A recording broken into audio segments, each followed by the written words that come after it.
दोस्तों, आज पेश है हत्यारा महल। ये कवर चित्र है।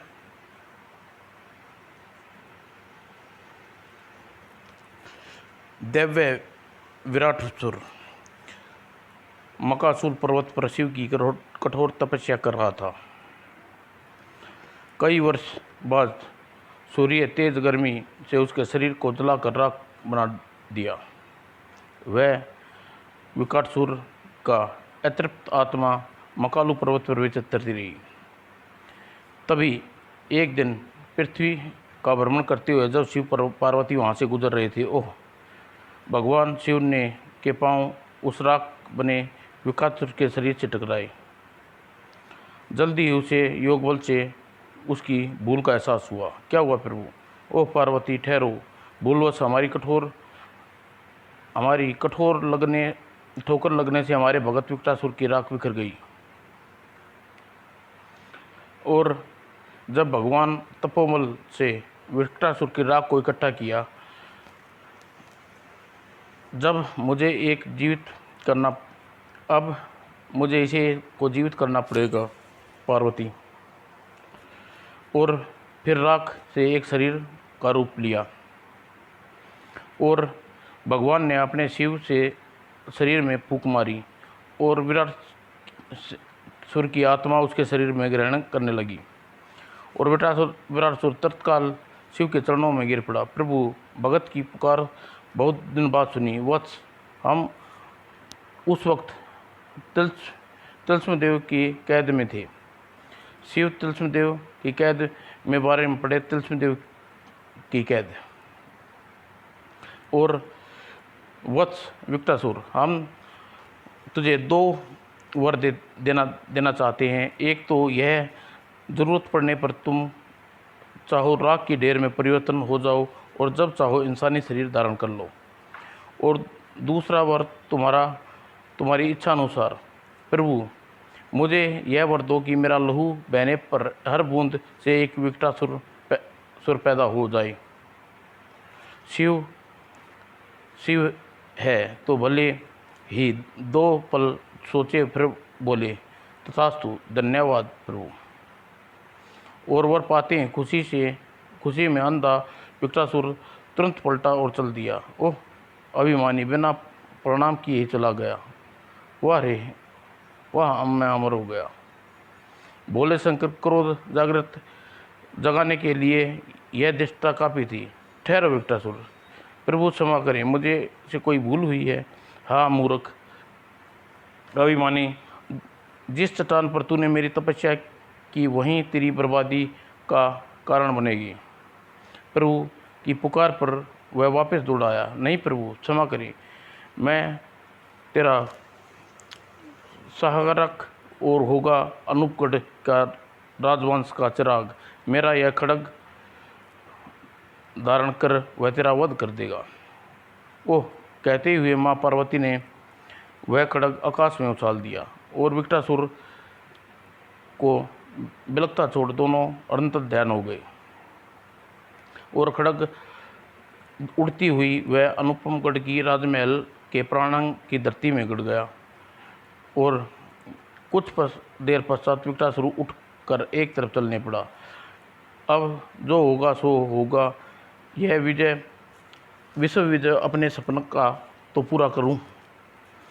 और शाम ढलते ही वह अब एक किले के द्वार पर पहुंचा। मुझे लीलासुर से मिलना है, द्वार खोलो। नहीं, असुर राज अभी आराम कर रहे हैं, तुम सुबह आना। विकटासुर चुपचाप पलटकर वापस चल पड़ा। मुझे अभी कोई हंगामा नहीं करना, क्योंकि विश्व विजय के लिए तिलस्मी सम्राट असुर का नीलासुर पर विजय पाना आवश्यक है। और वह एक पेड़ के पीछे पहुंचकर ठिनका। अब थोड़ी सी बुद्धि व छल से काम लेना होगा। और जल्दी वह राख के ढेर में परिवर्तन हो गया और राख की एक लकीर चल पड़ी। मुझे लीलासुर से हरा सूरत में वश में करना है। दरबार पाल को सपने में भी नहीं सोच सकते थे कि कोई इस तरह किले में घुस सकता है। और इसी तरह विकटासुर तिलस्म सम्राट असुर नीलासुर के कक्ष में जा पहुंचा और कक्ष के भीतर पहुंचकर वह लकीर एक ढेर के रूप में धारण करने लगी और फिर ढेर विकटासुर के रूप धारण कर लिया। हा हा तिलस्मासुर असुरराज नीलासुर का काल खड़ा है, तुझे आराम से सो रहा है। और उसकी गर्जना आवाज़ नीलासुर की नींद को ठोकर मारी। और कौन जानवर है, किसकी मौत आई है जो नीलासुर की नींद को से जगा बैठा? उठ नीलासुर, मुझसे युद्ध कर। ओह तू है कायर विकटासुर भगोड़े, मैं तुझे मच्छर की तरह युद्ध करूंगा। नहीं नीलासुर, तुझे मुझसे युद्ध करना ही पड़ेगा।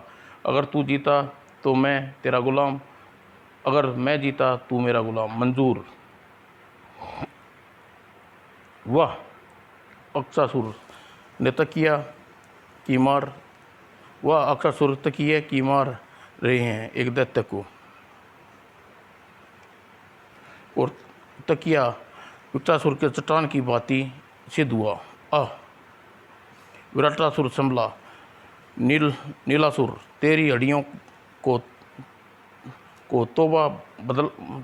तबला बजा दूंगा। अब मैं शरीर शक्ति में तो इससे जीत नहीं सकता, लेकिन इसकी तिलस्मी शक्तियों की आगे तो मैं सुन हूँ। और विराटासुर के नीलासुर को जकड़ लिया। कहो नीलासुर, अब कैसा लगा ताकत का नमूना? और विराटासुर ने अपनी मौत को दावत दी है तूने, छोड़। ओह, यह कैसा जहरीला धुआं है। और एक बार फिर राख का ढेर बन गया विकटासुर। आई, यह क्या, मर गया क्या यह? और वह राख उड़ी और नीलासुर सह न सका राख विकटासुर की शक्ति। गो मेरा दम घुट रहा है, यह कैसी अज्ञात शक्ति है। और आखिर वह मुंह से निकला, बस कर विराट, मैं हारा, तुम तेरा गुलाम। आह आह। और हा हा नीलासुर, मैं भी तो इसी कह रहा था कि मेरी गुलाम बन जाना चाहिए। और फिर अब विकटासुर नीलासुर की लेकर फिर शैतानी काम के लिए निकल पड़ा और छोटे बड़े राज्य में तहलका मचा दिया। और नीलासुर ने तिलस्म से अपनी जीत से उसे कई राज्यों को अपना गुलाम बना लिया। हाँ हाँ नीलासुर, हमें पूरे विश्व पर राज करेंगे। हाँ हाँ विकटासुर, देखो कैसे मच्छरों की तरह काँप रहे हैं सब। और अनूपगढ़ का वार्षिक उत्सव। और प्रजनों, यह पवित्र खड़क आश्चर्य रूप से जब से यहाँ गड़ा है, देश विदेश के कोई भी वीर इसे यहाँ से हिला नहीं पाया है। इसी चुनौती के सामने हर वर्ष देश के विदेशों की यहाँ प्रतियोगिता करवाते हैं। आज की प्रतियोगिता शुरू की जाए।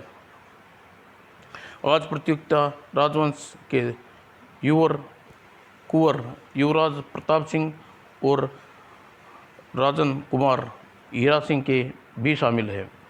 ये प्रतियोगिता अब अपने युवराज ही जीतेंगे। भैया प्रताप सिंह, वर्षों बाद आज मौका मिला है।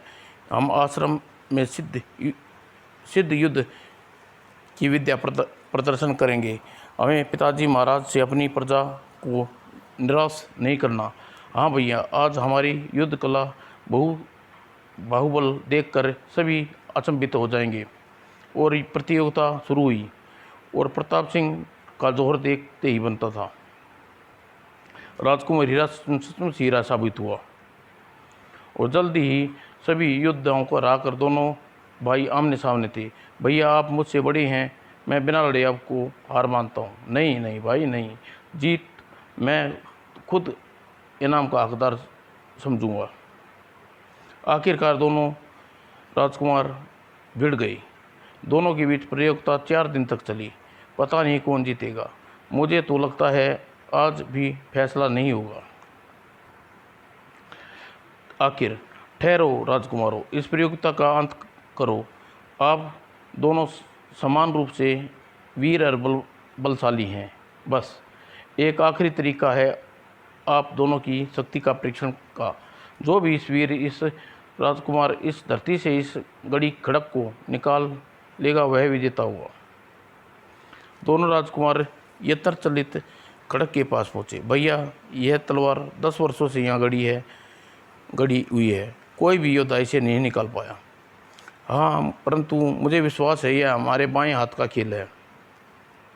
राजकुमार प्रजा सभी सांसें रोके वक्त रुकी थी। मेरे पुत्र जरूर मेरा नाम रोशन करेंगे। ठीक है, दोनों वीर यह खड़क ये नहीं निकाल सकते। और राजकुमार हीरा सिंह ने आगे बढ़ा। उफ, इतनी देर कैसे लग गई हीरा को खड़क निकालने में। कुछ पल बाद, मैं बहुत शर्मिंदा हूँ भैया। कोई बात नहीं हीरा, अभी मैं इसे उखाड़ फेंकता हूँ। युवराज खड़क सिंह ने खड़क की तरफ बढ़ा। मैं इसे खड़क को धरती में टुकड़े समेत उखाड़ दूंगा। और जोरदार धमाके के साथ राजमहल थर्रा उठा और महल की प्राचीर तोड़ी हुई एक चट्टान पखंड में खड़े लोगों के आकर गिरी। मारा, बढ़ाओ। और सभी दौड़ते हुए वहां पहुंचे। हे भगवान, यह क्या हुआ? इतनी जल्दी इन लोगों की मदद की जाए, परंतु यह चट्टान यह फेंकी किसने? यह इस पर कुछ लिखा हुआ है। राजा अनूप सिंह, युद्ध के लिए अपनी सेना तैयार करो। कल कूड़ा घाटी में मुझसे युद्ध करो और महल के गुलाम की तरह हमारा स्वागत करो। देजगोदेचर सम्राट विक्रासुर, दैत्यराज विकासुर और महाराज, युद्ध के लिए सेना के तैयार। कल कुंडा घाटी में युद्ध होगा। अगले दिन कुंडा घाटी में अनूपगढ़ की सेना विराट का इंतजार कर रही थी और अचानक 18 साल लगा विराट ने नीलासुर वहाँ पहुँचा। हा, मच्छर लड़ने आ गए नीलासुर। लड़ने नहीं, मरने। और फिर शुरू हुई भयानक जंग। अनूपगढ़ के तहस नहस कर दूंगा मैं। और तभी विराटासुर ने चक्कर आज हीरा सिंह से थी। विराटसुर के स्थान पर नीलासुर ने ले लिया। आज यह खाली हाथ कैसे चला आ रहा है, जैसे हाथ में तलवार है। और नीलासुर ने आगे बढ़कर वार किया और जैसे ही ये तीर वीरभद्र आगे आए। ओह राजकुमार, आप जल्दी मेरे पीछे आ जाइए। लेकिन तब तक वीरभद्र मोर्चा संभाला। नहीं। और नीलासुर का तिलचमवार सेनापति काम आ गया और उस क्षण नीलासुर हीराचंद की ओर लपका। आई, इसने मुझ पर वार क्यों किया? क्या चक्कर है? ओह, चक्कर बहुत गहरा था। और क्रोधित हीरा सिंह ने दोनों दैत्यों को घातक बाणों से झड़ी लगा दी। तभी बाणासुर की एक बाह में धंस गया। अरे बाप रे, यह क्या? यह तो छुपा हुआ रुस्तम निकला। यह तो तिलस्मी लड़ाई लड़ रहा है, इससे किसी तरह मुकाबला करूं। और फिर पूरी मर्दानगी से लड़े। वह पूरी मर्दानगी से लड़े, परंतु अकेला सिपाही रह गया था वह। उन अश्रु के बीच भैया प्रतापी, तुम्हारा भाई वीर गति को प्राप्त हुआ भैया। और हरि सिंह की दुनिया में नहीं रहा। यह खबर पूछते ही अनूपगढ़ में को राम मच गया। नहीं हीरा पुत्र, यह क्या हुआ? वह नहीं मर सकता। मेरा बेटा अभी तक तो ठीक से माँ भी नहीं कह पाया था। भैया की हत्या का बदला हम लेंगे। हीरा मेरा भाई विराट सुर, नीलासुर अब तुझे मरने से के बाद ही रोएगा। उसी रात विराटासुर बताओ तुम्हारे लहू से बनने वाले प्रतिरूपों का क्या राज है? हा हा हा। सुनो नीलासुर, तुम भी जान क्या तुम भी क्या याद रखोगे? और नीलासुर ने शिव और पार्वती से मिले वरदान की कहानी सुनाने लगा। और अब मुझे वह खड़ग चाहिए जो अनूपगढ़ के महल में कहीं है, और खड़ग लेने का काम तुम करोगे। हाँ, तुम आज हुई और अभी और कुछ देर बाद। ओह, तिलस्मी विद्याओं से अंदर तो आ गया, परंतु खड़ग कहाँ मिलेगी मुझे? और मिल भी गया तो विराट ससुर को खड़ग लेकर अमर बना दूं क्या? खड़ग नीलासुर खड़ग को ढूंढ कर रहा था, किंतु इस बात से अनजान था कि तभी एक साया दीवार के पीछे लगा हुआ था। वह क्या है? यह वही खड़ग है, इसे निकालता हूँ। और तुरंत ही, ठहरो नीलासुर, यह शक्ति बर्बाद न करो, आओ मुझसे मुकाबला करो। और नीलासुर ने सारा प्राण जल जल जगजगा उठा। मैं भी तुझे नहीं छोड़ूंगा नीलासुर। और राजा राजकुमार प्रतापी की नज़रों में हीरा सिंह के सूरत क्रोध उठी। और क्रोध, ठहरो राजकुमार। और तिलस्मी सम्राट की कटी हुई बाँह दोबारा जुड़ गई, परंतु प्रताप सिंह का हाथ नहीं थमे। और ठहरो राजकुमार, ऐसा तुम मुझे नहीं मार सकते। क्या कह रही हो यह? मैं तुम्हें खुद अपनी मौत का राज बता दूंगा, किंतु ठहरो। और युवराज, मैं दुश्मन नहीं दोस्त हूँ। मैं तुम्हें विराटनगर की मौत का राज बता सकता हूँ। कैसा दैत्य है नीलासुर, सुनाओ। और नीलासुर युवराज प्रतापी को भगवान शिव, माँ पार्वती का वरदान व श्राप की कहानी बताने लगा। युवराज प्रतापी भी अचंभित रह गया। ओह, तो इस खड़ग से यह रहस्य है। मैं तुम्हारी बात पर विश्वास कैसे कर लूँ हीरा सिंह? हीरा सिंह से तुम यह खड़ग बाहर नहीं निकली, वह भी राजवंश का चिराग था। तभी राजा अपूर्ण सिंह की आवाज़ ने उसे चौंका। नहीं प्रतापी, हीरा सिंह अपने स्वर्गीय प्रधानमंत्री सूरज सरयू सिंह का बेटा था। हीरा सिंह की माँ उसे जन्म देते ही गुजर गई थी। उसी दिन पत्नी को दुखी देख उसे हमारे जिम्मे छोड़ वह भी चल बसे थे, और हमने भी उसे औलाद की तरह ही पाला। तभी नीलासुर बोला, आप खुद खड़ग पर मेरी बात को आजमा लें, यह ठीक रहेगा। और प्रतापी ने खड़ग की मुट्ठी पकड़ी और खचाक, और खड़ग युवराज की प्रतापी के हाथ में थी, और राजा अनूप सिंह के गले लगा लिया। शाबाश मेरे लाल, पिताजी, अब भैया की मौत का बदला लूँगा। और युवराज प्रतापी नीलासुर की तरफ मुड़ा। अब यह कैसे पता लगे कि तुम दोस्त हो या दुश्मन? मैंने युद्ध भूमि में तुम्हारे भाई की मौत होते हुए भी नहीं मरा। मैंने युद्ध भूमि में तुम्हारे भाई को मौका होते हुए भी नहीं मारा। और यह चक्कर जो था नीलासुर हीरा सिंह को छोड़ दिया। और मैं चाहूँ तो अपने तिलस्म से तुलसम को ख़त्म करके अभी यहाँ से निकल सकता हूँ, लेकिन मैं चाहता हूँ तुम विराट असुर को वध करो।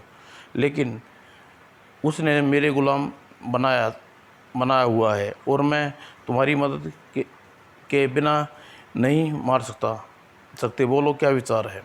और प्रताप सिंह के विचार मगन हो गया। अंत में बोला, ठीक है नीलासुर, बोलो तुम मेरी मदद कैसे करोगे तो सुनो।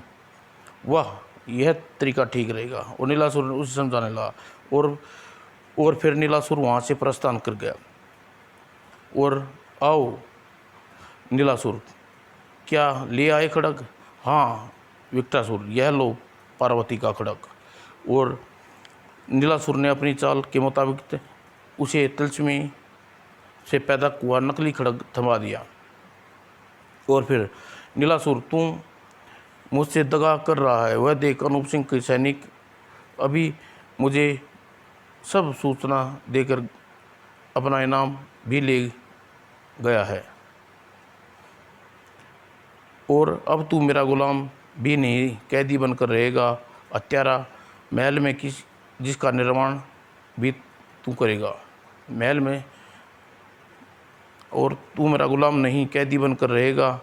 तुम्हारा महल जिसका निर्माण भी तू करेगा। और हत्यारा, महल में निर्माण के बाद अब मैं इसी महल में सुरक्षित रह सकता हूँ, क्योंकि खड़ग प्रतापी के हाथ में लग चुकी है। जिसके वह इस महल में आना होगा तो वह महल और हत्यारा महल, यह उसकी हत्या हो जाएगी। और हत्यारा महल तिलस्म सम्राट किलासुर की तिलस्मी कला का अनूठा नमूना।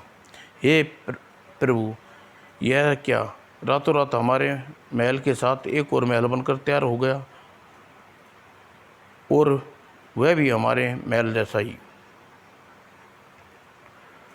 और उत्सुक राजकुमारी शिखा महल की तरफ बढ़ी। पिताजी, हम देखेंगे यह महल अंदर से भी हमारे महल जैसा है या नहीं। अंदर प्रवेश होती, आह माँ, भैया, पिताजी, श्री, ओह देखो क्या हुआ हमारी पुत्री को। और तेजी से सैनिक मदद के लिए आगे बढ़े, लेकिन उनका भी वही हाल हुआ। आह बचाओ, आह मारा। और जब युवराज प्रतापी वहाँ आप पहुँचा, ओह पिताजी, बेटा, हमारी विशाखा और सैकड़ों सैनिक इस महल को ले चुका है। यह विराटासुर का काम है। हमने हर दिशा में सैनिक महल में भेजे, परंतु वह सब काम आ गए। तो फिर इस महल को तोड़वा देते हैं। अति उत्तम विचार। और बहुत से मजदूर लोहे की छेनी खुदाने और हथौड़े लेकर महल की तरफ बढ़े।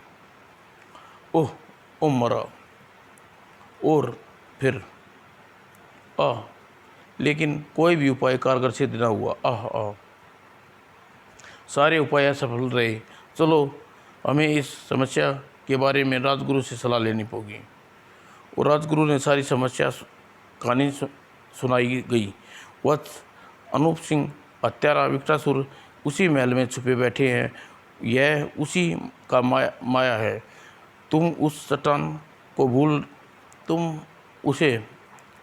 को भूल गए जहाँ शिवजी भगवान ने विकटासुर को विनाश का कारण बताया था, और भलाकू पर्वत से मंगाओ कारण बताया था, उसे भलाकू पर्वत से मंगाओ। और फिर दोनों वहाँ चल पड़े। और राजगुरु और फिर अधिक परिश्रम के बाद और भलाकू पर्वत की चट्टान और अनूपगढ़ लाई गई। यह चट्टान नया रूप दिया जाए, और उस चट्टान को नया रूप देने का काम शुरू हो गया। ठक ठक ठक ठक। और जल्द ही ये चट्टान को महल के गिराने के लिए तैयार कर दिया गया। प्रताप सिंह, मेरे वीर पुत्र, अब महल का गिराना चाहिए। और तेरी बहन वह का हत्यारा भी इसी महल में है। भाई का हत्यारा छुपा बैठा है। और हरेक की सांस उस वक्त थम गई जब सबकी निगाहें आगे बढ़ते हाथी पर टिकी थी। और जैसे ही महल की चट्टान से टकराई, ओ मरा। और फिर हर्ष की लहर दौड़ गई। युवराज प्रताप जिंदाबाद, शाबाश बेटी प्रताप, मिट्टी में मिला दो इस हत्यारे महल को, वाह। और अंदर, उफ, यह क्या धमाका है, यह कंपन कैसा। और कैदी तिलस्म में सम्राट असुरासुर नीलमसुर, वाह। अब आया अत्यंत अंत विराटासुर का। और फिर विकटासुर वहाँ पहुँचा। निकालो बाहर नीलासुर, प्रताप सिंह के विरुद्ध युद्ध में मेरा साथ दो, चलो भाई चलो। और फिर उधर महल को गिराने में लगा हुआ था। और तभी प्रतापी के सामने असुर आ खड़े हुए। और विकटासुर, तुम्हारी मौत तुमसे मिलने के लिए कब से लपक रही थी। काल तो तेरा आया है चूहे आ मैदान में। और विकटासुर ने एक भारी पत्थर उठाया और प्रतापी सिंह ने खटक घुमाई। और इससे पहले ही विकटासुर कोई और वार कर पाता ले दुष्ट पर। और जैसे ही लहू की बहुत सी विराट सिंह की तैयार हो गई, परंतु नील सिंह ने विराट सिंह का मुंह खुला और तुरंत जाकर विराटसुर जख्मी कंधे से चिपक गया और लहू पीने लगा। विराट सिंह के जख्मी कंधे से चिपक गया और लहू पीने लगा। ओ युवराज प्रतापी, इसके सभी प्रतिबिंबों को समाप्त कर दो। विराटासुर पैदा नहीं होंगे। और नीलासुर धोखेबाज, उफ, यह क्या बला है, उतर भी नहीं रहा। और जल्दी ही वह नकली विराटासुर की संख्या घटने लगी और असली विराटासुर राख के ढेर में परिवर्तित हो गया। मुझे यहाँ से खिसक लेना चाहिए। और युवराज प्रतापी ने अपनी खड़क को घुमा दी। कहाँ जा रहा दुष्ट तेरे। और जब वह असली रूप में आया, ओह, मारा गया पापी। ओ पिताजी, मैंने अपने भाई और बहन का मौत का बदला ले लिया है, यह देखिए। और असुर सम्राट नीलासुर, यह प्रकरण में आपका कोई दोष नहीं है। आप जहाँ चाहें जा सकते हैं। हाँ युवराज, जाना चाह तो होगा ही, वो भी अभी। और नीलासुर अपने किले में पूरी तरह समाप्त कर दिया था। और इसी के साथ धरती पर हत्यारा विकटासुर का और उसका महल दोनों ही खत्म हो गए। प्रभु देखिए, अनूपगढ़ की खुशियों का दीपक जगमगा रहा है। हाँ पार्वती, आज पूरी पृथ्वी हर्षित है। समाप्त दोस्तों।